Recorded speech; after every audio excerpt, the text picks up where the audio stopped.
the junior college in Udugama, Gaul. Gammatha takes the lead to ensure a healthy future generation for a better Sri Lanka. For the people, by the people. Gammatha. Newsfirst, main sponsor.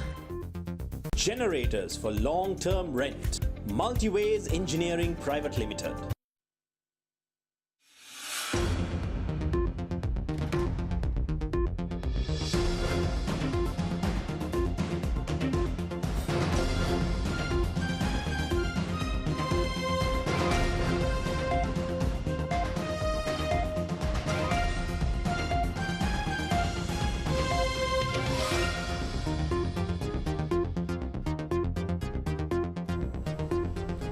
What's happening around the world? And what's happening here at home? A very good evening. You're watching Primetime News here on TV1. Bringing you the news, I'm Hashni Patirana. And I'm Sanduru Ferdinando. Let's take a look at your headlines for tonight. Newsfirst headlines, main sponsor. A trusted place for your fixed deposit. Valuable FD, a symbol of stability.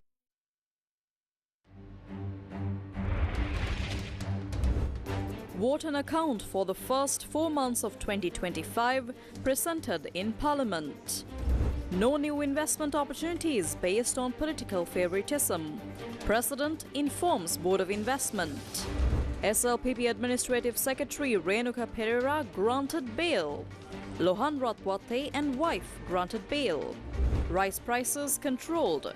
Imported rice to reach market within 10 days. Government to ensure affordable coconut supply. French Prime Minister Michel Barnier's government loses confidence vote. Newsfirst headlines, main sponsor. A trusted place for your fixed deposit. Valuable FD, a symbol of stability. Starting off with news here at home. The vote on account for the first 4 months of 2025, which outlines the government's essential expenditure management and ensures uninterrupted debt servicing, was presented to Parliament today. The total estimated amount for this vote on account is rupees 2.6 trillion. For the first 4 months of 2025, the government has allocated 1 trillion rupees for recurrent expenditures. 425 billion rupees have been allocated for capital expenditures. A total of 1.175 trillion rupees has been earmarked for debt servicing, including provisions for debt restructuring. To maintain government operations and continue ongoing projects without disruption, 1.402 trillion rupees has been allocated. The total debt estimated amount for the vote on account is 2.6 trillion rupees. The government's projected revenue is estimated at 1.6 trillion with an initial borrowing limit of 1 trillion rupees. However, we are aware that issues with the International Monetary Fund related to debt restructuring have prolonged for over 2.5 years, finally reaching its final phase. We are working to complete these activities by the 31st December. In the event of a 1 or 2 week delay due to technical challenges, we are prepared to adjust the borrowing limit. As outlined in the second paragraph of the proposal, we may raise this limit to 4 trillion rupees to account for any uncertainties. Our approach to this is based on the realities of the global situation, and we are preparing an alternative debt sustainability analysis. We have not taken a confrontational stance towards the IMF, but rather we are engaged in discussions and ongoing development of strategies. We are proposing a more progressive approach than our traditional stance, keeping in mind the challenges posed by global events. The World Bank has projected that Sri Lanka's economy could grow by over 4% in 2024. With the stabilization of the Colombo Stock Exchange and an increase in investments, we are confident in our ability to progress further in 2025. Our goal is to improve our international credit ratings and foster continued economic growth. The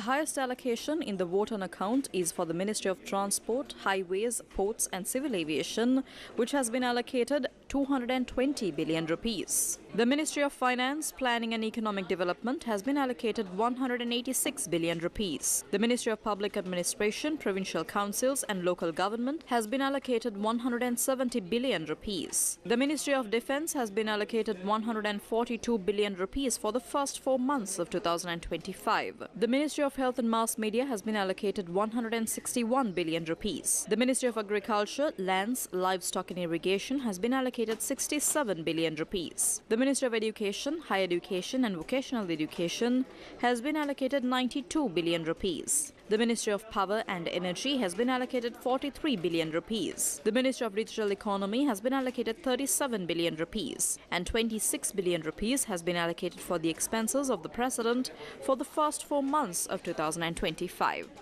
Rupees 1.4 trillion mudalak punaravartana sa pragdana viyadama. You have requested the release of 1.4 million rupees from the consolidated fund for recurring and capital expenditure for a period of 4 months. However, according to the second schedule as outlined on page 18 of the vote on account, you have requested for 4,197 billion 113,737,000 from the consolidated fund. 75% of this amount is allegedly being taken by individuals who took commissions and embezzled funds from the ISB to pay off loans. Additionally, a total of 5,600 billion rupees has been requested for the full cost of both Schedule 1 and Schedule 2. Accordingly, you have made a request to borrow 4,000 billion rupees through domestic and foreign loans. This interim standard account has been presented in contrast to your ideology, your thoughts and your promises. We need answers for that. Ranil Wickremesinghe has spent 1.4 trillion rupees from January to April 2024 according to the budget heading. To break it down, this amounts to 1,436 billion 948,929,000 rupees. 1.4 trillion rupees has been allocated from this interim standard account for President Anurukumara Dissanayake for the 4 months from January to April 2025. This is the same amount. We as the SJP told that while we agree with the framework of the IMF agreement, we will make some changes to certain aspects of it. However, today it seems that you have become more neoliberal than us. Regarding debt restructuring and the debt sustainability analysis, the JVP took a firm stance. Minister Sunil Handunethi is here. He said that they can negotiate with the IMF. However, according to the interim standard account presented today, 3.2 trillion rupees have been allocated to pay off loans as outlined on page 18 of the second schedule. No agreement has been signed yet. Then why are you allocating these funds here without even signing an agreement for the payment of this commercial international sovereign bond debt? ආත්‍යන්තර ස්වෛර්ය බැඳුම් කරන අය කිවිසුමක්වත් අත්සන් කරන්නේ නැතුව ඔබ ඇයි මේක අස්සට මේක දාන්නේ දැන් ගෙවන්න? 3,000 billion rupees have been allocated for the ISB. These 3,000 billion rupees have not only been allocated from this interim standard account but were also included in the 2024 parliamentary budget. We hope that the government will reach an agreement on these payments by the 31st December 2024. If this happens, we will not need these funds. However, if we are unable to finalize these agreements before the 31st December, what will happen if we cannot settle the payments? Since the risk extends beyond the 31st December, possibly until April, before the next budget, we have made this allocation from the interim standard account. අපි අතුරු සම්මතගෙන මේ වෙන් කිරීම කළා තියෙනවා. රනිල් වික්‍රමසිංහ මහත්මයා එකඟ වූ කොන්දේසි වලට යටත්වම ඔයාලා එකඟ වෙන්නේ යනවද නැද්ද? ඔබතුමාලාත් එකඟ වෙච්ච. ඔබතුමාලාගේ Ranil You have done the most since 2021 for the ISB, which Ranil Wickremesinghe also agreed to. You took the most ISBs and at the highest interest rate. 17 billion rupees were borrowed. We have made this decision with that awareness. Now we have to pay the interest on your loans. Tell the people of this country, the taxpayers, who made these contracts with their money, who agreed to borrow at a higher interest rate than Korea. The sins of those who made these agreements have to be paid for with the taxpayers' money of this country. In this interim standard account, you mentioned that the President's budget heading has been allocated certain amounts. However, if we can reduce the commitment free from the funds allocated in the 2024 budget and if we manage to pay them off while saving, we could save a significant amount across all our ministries and institutions. The President himself has set the necessary example for this. If we do so, we will not need the amount allocated from this interim standard account. The other side of this is political hypocrisy. There is no need for these agreements or to bring in Charles keepers if the country was not put in danger. ඡන්ද වේදිකාවේ මොනවා කතා කරත් We must appreciate President Anurukumara Dissanayaka's statement in Parliament to advance the UNP Wickramasinghe IMF agreement on the 21st November, regardless of what he says on the political stage. There is no other option, but we don't need to accept everything they say. If Sri Lanka is a patient and IMF is the surgeon, the doctor has now given the patient the drip. This doesn't mean all problems have been solved. Do not signal left and turn right. Stay on this journey. ඔක්කොම විසඳලා නැහැ. මේකෙන් වමට signal දාලා දකුණට හැරෙන්න එපා. මේ යන ගමන යන්න. 2015 ආණ්ඩුවේ හිටපු When the former ministers of the 2015 government talk about ISBs, it is hard to know whether to laugh or not. The main reason our country is suffering from this economic crisis is that Sri Lanka began taking market loans, leading to this state of bankruptcy with severe interest rates of 7.2%. I would like to ask whether those who are knowledgeable about the economy conducted a debt sustainability analysis when ISBs reached 7% in 2015. But we know very well that this level of debt could never be repaid within the economic growth framework and policies that were implemented and brought to Sri Lanka. We are ready to make these changes within the IMF program. Sri Lanka has export industries and we have a vision to grow the IT sector from 1.2 billion to 5 billion rupees. Over the next few months, we aim to increase the apparel industry from 5 billion to 7 billion rupees, agricultural product exports from 2.5 billion to 4 billion rupees, port earnings to 3 billion rupees, and the tourism sector to 8 billion rupees. අන්න ඒක කරගන්න අපිට පුළුවන්කම ලැබෙනවා ලබන මාස කිහිපය ඇතුළත. Before the debate began, the opposition raised concerns about how the vote on account was presented to the parliament. There are several points we have already agreed upon in this parliament regarding the vote on account. According to the Public Financial Management Act number 44 of 2024, an appropriation bill should be presented. If this isn't passed, a decision on this must be made. However, when a bill remains in effect, it could violate the privileges of members of parliament.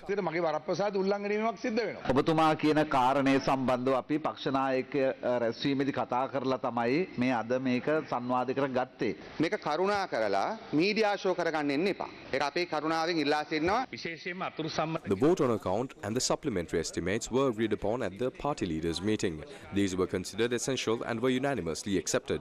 The point raised by Dayasiri Jayasekaran is important. If the government clarifies its position, this issue should be resolved. If a committee on public finance is in place, we have no issue with presenting this matter to it. Since a committee on public finance has not been appointed, this is a parliamentary matter, not just our issue.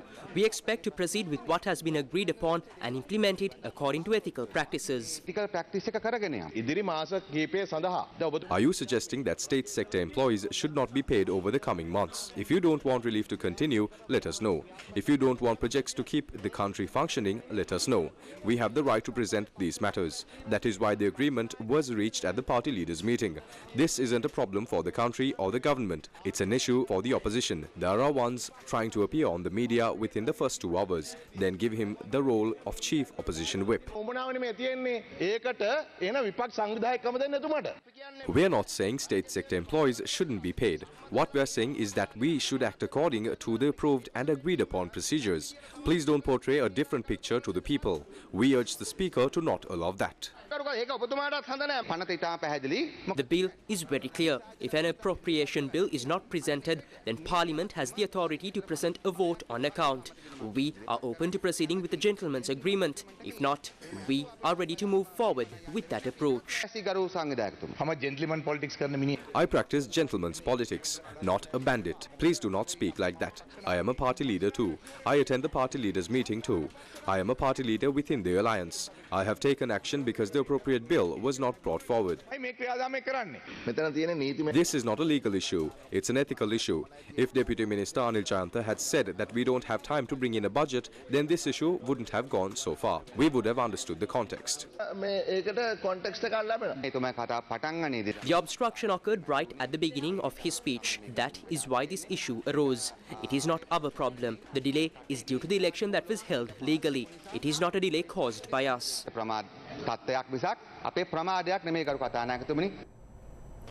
President Anurukumara Dissanayake said that he considers the media not as outsiders but as essential partners in our mission to build a better country.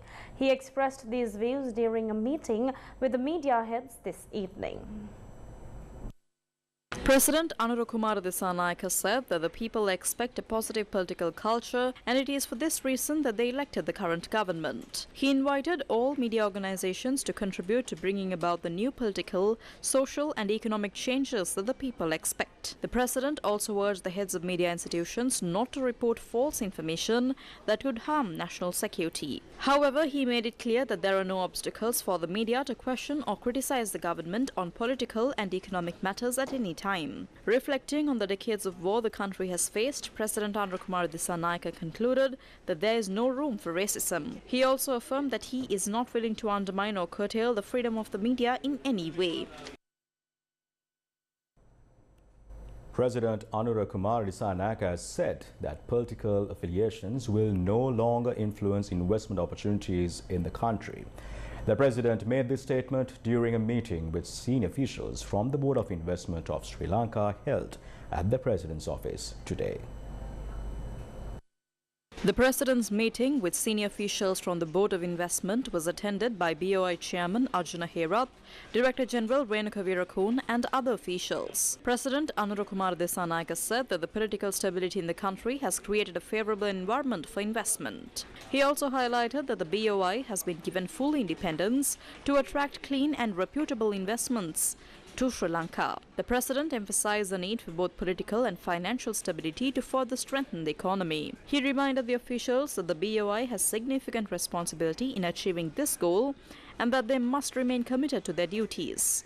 The president also highlighted that provisions required to enhance the efficiency of the Board of Investment will be included in the upcoming budget. He added that 5 new investment zones will be established in Sri Lanka next year to support economic growth. Newsfirst, main sponsor. Generators for long-term rent. Multiways Engineering Private Limited. A trusted place for your fixed deposit. Valuable FD, a symbol of stability. The Colombo Magistrates Court today granted bail to Administrative Secretary of the Sri Lanka Podujana Peramuna, Renuka Pereira, who was arrested on charges of spreading false information that allegedly incited hostility towards the government and the president. Administrative Secretary of the Sri Lanka Podujana Peramuna Renuka Pereira was taken into custody earlier this morning in Kotikawata for allegedly disseminating false information and video footage on Facebook. The video claimed that a Mavavir Day commemoration event had been organised by the LTTE, a prescribed organisation. Appearing before Colombo Additional Magistrate Manjula Ratnayaka, Renuka Pereira was charged under Section 120 of the Penal Code. The Criminal Investigation Department informed the court that he was arrested over the video in question that was linked to a Mavavir Day commemoration event held in Australia. They also clarified that no such event had taken place in the northern province as claimed by the footage. The additional magistrate raised concerns about the lack of an investigation into the creators and original distributors of the video. The authorities said that an investigation had not been conducted into those responsible for producing and sharing the video. He questioned the rationale behind arresting and remanding individuals who merely shared the video, suggesting that it was akin to shooting the messenger. Considering this, the additional magistrate ordered Pereira's release on a surety bail of 1 million rupees. The case is scheduled to be taken up again on the 10th of June.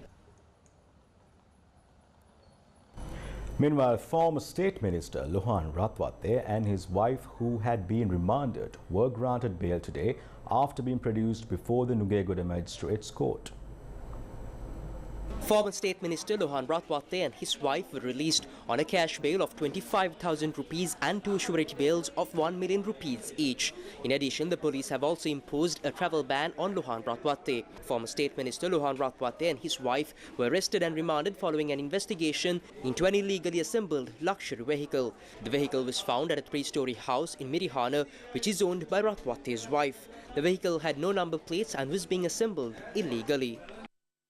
A fire broke out on the 7th floor at a hotel in Colombo Fort this evening.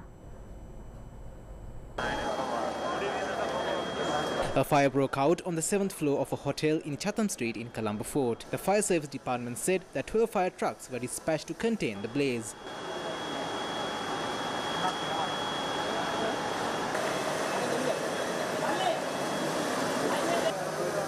The department said that the fire has been doused. Some were hospitalized after inhaling the toxins in the smoke.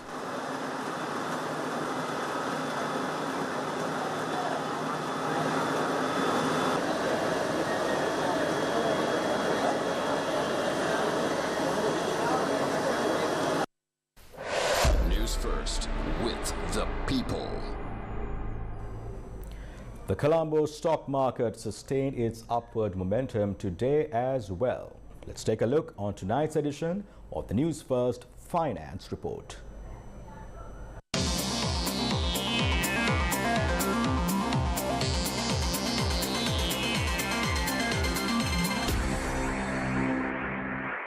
The All Share Price Index, or ASPI, gained by 0.35% to close at 13,559.41 points, surpassing yesterday's all-time high of 13,511.73 points.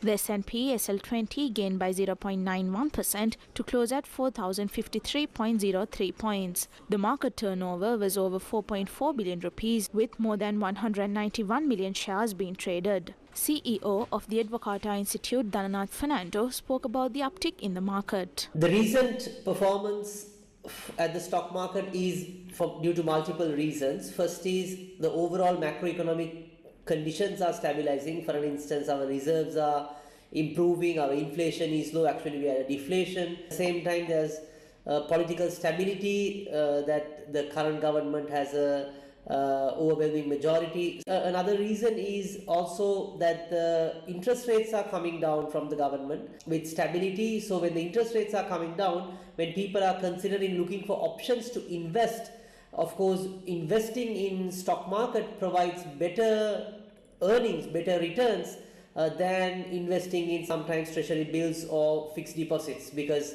when the interest rates are coming down, people are taking the opportunity to invest on those companies, and that's another reason for the improvement, the recent performance of the stock market. At the same time, we also need to understand there was a big inflation drive in the previous few years, and now the market is automatically calibrating. So as a result, the quantum of the volume, the total volume is higher. That's also another reason why the stock market is performing well.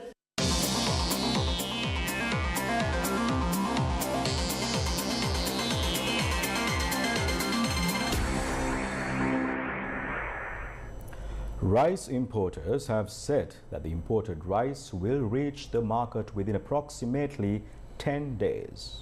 They explained that following the cabinet's decision to allow rice imports without permits, measures were taken to begin importing rice from India. Newsfirst yesterday reported on the ongoing crisis in the rice market. Our investigation today revealed that while certain rice varieties are in short supply across Sri Lanka, the primary factor exacerbating the crisis is the rising price of rice. In many markets, rice is not being sold at the government-controlled price. මිනිස්සු ඉල්ලන මිලට හාල් දෙන්න විදියක් නැහැ. රජයෙන් පාර්ලිමේන්තුවට දෙන්න අපිට ලේස්ති ඒ වුණාට මෝල් වලින් අපිට ලැබෙන්නේ නැහැ. හාල් කියන්නේ නාඩුවල් සොයා ගන්නත් නැහැ. කැකුළු වල් සොයා ගන්නත් නැහැ. හාල් මිල පාලනය කරන්නේ කවුද කියන එකත් අපි දන්නේ නැහැ. හැබැයි එක එක්කෙනාගේ නම් කියනවා. පාරිභෝගික අපිට තමයි මේ මිල වැඩිවීම සියල්ල දරා ගන්න වෙලා තියෙන අද වෙනකොට. මේකට හරි පියවරක් ගන්න. අපි විකුණන්නේ දැන් රුපියල් 240යි 250යි නාඩු විකුණන්නේ. සම්බා 250යි. කීරි සම්බා 270ට 260ට 265ට ඔය ගන්නට යන්නේ. කඩවල් කීපයක මම ගිහිල්ලා බැලුවා. එක තැනකවත් නැහැ. හාල් ටිකක් ගන්න කිලෝ එකක් දෙකක්වත් ගන්න විදිහක් නැහැ. මොකද ඒ තරම් මිනිස්සු අසරණ වෙලා ඉන්නේ. හාල් තින් තියෙනවා අද මෝල් වලින් දෙන්නේ නැහැ අපිට 240යි 45ට බඩු දෙන්නේ. අපිත් හාල් ටිකක් ගෙනල්ලා තියාගෙන ඉන්න කැමති කෙනෙකුට අපි දෙනවා ඉතින්. අපි දෙන්නේ 245යි 250යි. හාල් විකුණන්නේ නැහැ ඒක වෙනකොට විකුණන්න බෑ හාල් පාලන මිලත් එක්ක. හාල් නැතිකමටත් වැඩිය තියෙන්නේ හාල් මේ මිල වැඩිකම තියෙන්නේ. හාල් නම් තියෙනවා. පාලන මිලට නම් නැහැ හාල් ගන්න හැබැයි. හාල් සම්බ තියෙනවා නාඩු නැහැ. කැකුළු තියෙනවා. To address the rice crisis, the government announced that rice would be available at controlled prices through Sirasa stores. However, in many areas, Sirasa stores only had 1 or 2 rice varieties in stock which are being sold at the controlled price. Despite several attempts to contact large-scale rice mill owners for comments on the crisis, we were unable to reach them. However, the Marandagahamulla Rice Producers Association expressed these views. We don't have many varieties of rice in stock, particularly white raw, red raw and nadu rice. Rice warehouses are quoting 152 rupees per kilogram, but even at that price, rice is not being released to the market. This is at the heart of the crisis. If the imported rice arrives quickly in Sri Lanka, it could help stabilize prices to some extent. Rice importers have said that with the government's permission to import rice without a permit until December 21st, they expect to release imported rice to the market within 10 days.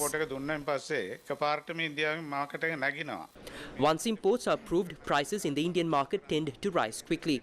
If taxes are reduced by 10 to 15 rupees, it would make it easier for us to import rice. Otherwise, it becomes difficult as Indian market prices increase. The approval is valid for imports before the 20th December. However, shipments are expected to start arriving by the 16th or 17th December and will reach Sri Lanka within 10 days. We will be able to sell rice below the controlled price, possibly as low as 220 rupees.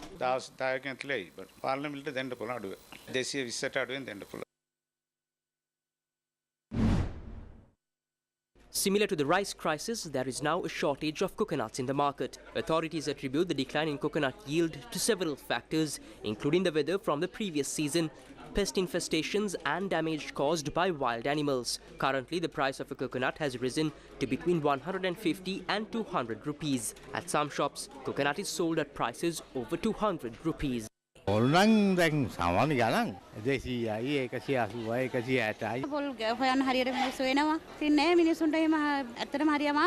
පොල් මිල ටිකක් වැඩි ගොඩක්ම හේතුව තමයි හිලා පැස්තරේ ගම් වලින් පොල් ආවා කඩාන ආවා කට්ටිය දැන් ඒ කට්ටිය අපෙන් පොල් ඇරයි යනවා පොල් ගෙඩියක් 190යි 200යි 185යි එහෙම තියෙන දැන් සම්බෝලයක් හදලා බට්ටිය කණ්ඩත් බඩු ඉන්නේ පොල් මිල 170යි 180යි 200යි ඔය අතර තමයි තියන්නේ අපිට වෙලෙන්දෝගෙන් යන තමයි අපිත් දුකරන්නේ රුපියල් 10ක් විතර තියාගෙන පොල් ගොඩක් අඩුයි පොල් එනවා ඉතින් මිල නම් මේ ගණන් ඉහළට ගිහිල්ලා අපි හරි අමාරුවෙන් ජීවත් වෙන්නේ අපි සම්බෝලයි බතුයි කණ්ඩවත් අපිට දැන් විදිහක් නැහැ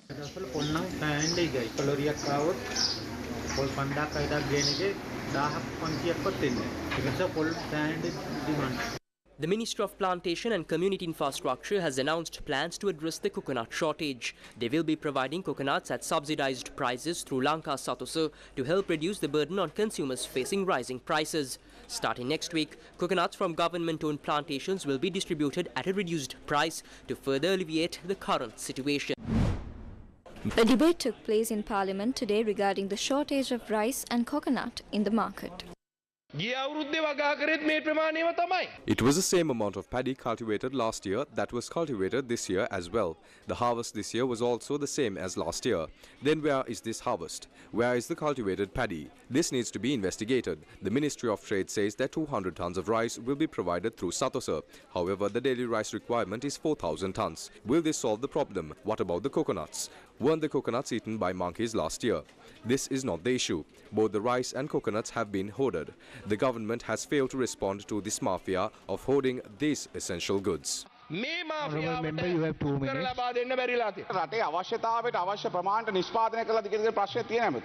The real question is whether we have produced enough to meet the country's needs. Last year we had to import 780 tons of rice to address the shortage. However, this year we haven't started importing any rice yet. Given the current situation, we have decided to import 70,000 metric tons of rice to help manage it. We are also working to supply 200 tons of rice per day to the market using the rice available in the mills you mentioned. As a result, some mills are raising prices to take advantage of the situation and make extra profit. While there is a shortage, we are actively looking for ways to resolve it in the short term. There are attempts to create a shortage of coconuts. However, I want to assure you that there is no shortage of coconuts for local consumption. What is happening is an effort to create a monopoly in the coconut market, leading to an artificial crisis. To address this, the government is bringing coconuts from state-owned plantations and will begin distributing them through the market. We plan to distribute 1 million coconuts with each priced at 130 rupees. If this amount is insufficient in the coming weeks, we will increase the supply. Do not worry, coconuts will be available.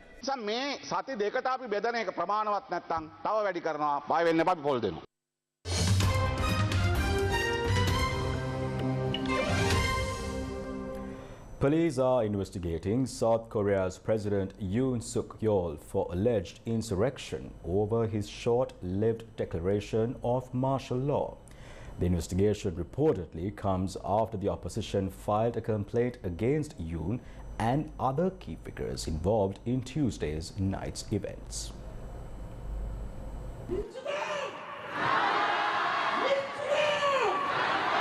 South Korean police said it has begun investigating President Yoon, who has lurched from crisis to crisis since taking office in 2022, for alleged insurrection over his declaration of martial law. Head of the National Investigation Headquarters of the National Police Agency told lawmakers that the case has been assigned. Insurrection is one of only 2 crimes in South Korea that transcends presidential immunity. It is a serious offense and is punishable by death for the leader of the insurrection. South Korean President Yoon Suk Yeol's decision to declare martial law has triggered the biggest political crisis in decades in the East Asian nation and sent shockwaves across the world. Yoon's order on Tuesday was not the first time martial law has been declared in the country's nearly 80-year history. Martial law was last declared in South Korea by Chun Do-hwan, a general who rose to power in a coup following the 1979 assassination of President Park Chung-hee, a former general who had also declared martial law while in power to crack down on dissent. The day after Chun declared martial law in May 1980, students in opposition to the order took to the streets, staging demonstrations against military dictatorship in the southwestern city of Gwangju. Chun responded with a violent crackdown, sending in the military to beat back the protest. According to official estimates, roughly 200 people had been killed. But families of the survivors have said the true death toll from what became known as the Gwangju uprising is far higher. Today, South Korea's constitution still allows the president to declare martial law as a response to war, incidents or other national emergencies. However, the constitution also gives the National Assembly the ability to overturn a martial law declaration with a majority vote. France has been plunged into political crisis after a no-confidence vote brought down the government, ending the troubled minority coalition of the right-wing Prime Minister Michel Barnier after only 3 months. The French government has collapsed after Prime Minister Michel Barnier was ousted in a no-confidence vote, in which the no-confidence motion was brought to by alliance of left-wing parties, supported by MPs from Marine Le Pen's anti-immigration far-right national rally. A total of 331 lawmakers, which is a clear majority, voted last night to bring down the government. MPs voted overwhelmingly in support of the motion against him, just 3 months after he was appointed by President Emmanuel Macron. Opposition parties had tabled the motion after the former Brexit negotiator controversially used special powers to force through his budget without a vote. MPs were required to either vote yes or abstain from yesterday's vote, with 288 votes needed for the motion to pass. However, a total of 331 voted in support of the motion. It marks the first time the country's government has collapsed in a no-confidence vote since 1962. Barnier will resign as Prime Minister, having warned before the vote that France would be plunged into the unknown. French President Emmanuel Macron will then address the nation in a televised address this evening, his office said after the vote. However, Barnier is likely to stay on as a caretaker Prime Minister while Macron chooses a successor. The toppling of the government leaves the President Emmanuel Macron facing the worst political crisis of his 2 terms as president. There is uncertainty over how a 2025 budget can be decided as France faces a growing public deficit, and over whom Macron could appoint as Prime Minister. Donald Trump has announced that he will attend the reopening of Notre Dame, the Paris landmark gutted by fire 5 years ago, in his first overseas trip since winning the United States presidential election. The 12th century Gothic masterpiece, which was badly damaged by fire in 2019, is set to reopen its doors to visitors and the Catholic faithful on Saturday and Sunday. Dozens of world leaders are expected to attend the unveiling of the restoration, which French President Emmanuel Macron has likened to the healing of a national wound. Trump posted on Truth Social that Macron had done a wonderful job ensuring the Notre Dame has been restored to its full level of glory, and even more so. It will be a very special day for all.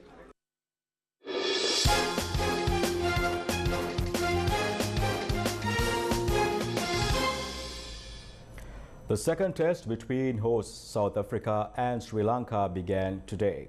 At stumps on day one, South Africa were 269 for the loss of 7 wickets. In other news, International Volunteer Day is being celebrated today. Since 1985, the United Nations has marked this day on December 5th with every year with the aim of encouraging volunteerism at local, national and global levels. In Sri Lanka, one of the most inspiring examples of volunteerism comes from the Gammadda We Force team, a group dedicated to recognized by the United Nations for their outstanding contributions. Today, the Gammadda We Force team is leading numerous impactful projects in Sri Lanka, working to make a positive difference in communities across the island.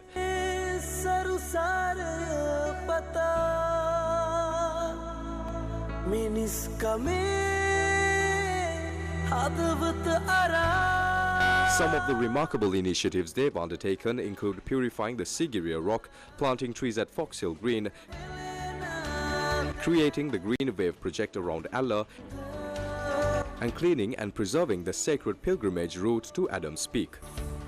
Other major projects led by the We Force young leaders include planting trees around the Kala Oya, removing plastic waste in the Muhandiram Pitya Lagoon in Negombo, painting schools in Kegol and purifying the Mahapalu Gaswava Reservoir. During the challenging period of the COVID-19 pandemic, the We Force team stepped up to coordinate and lead volunteer efforts, bringing people together when the need was greatest.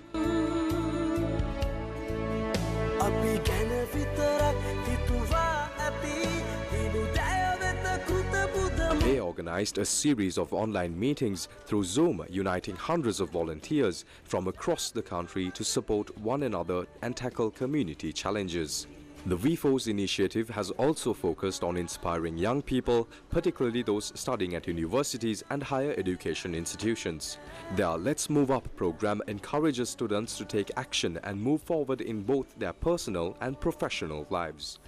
This initiative has become an incredible movement that resonates deeply within Sri Lanka's youth, motivating them to step up and lead the way. By connecting young leaders from every corner of the country, the We Force team continues to make a lasting impact, creating positive change and helping shape a better future for all. And with that, we wrap up news for tonight. Thank you and good night.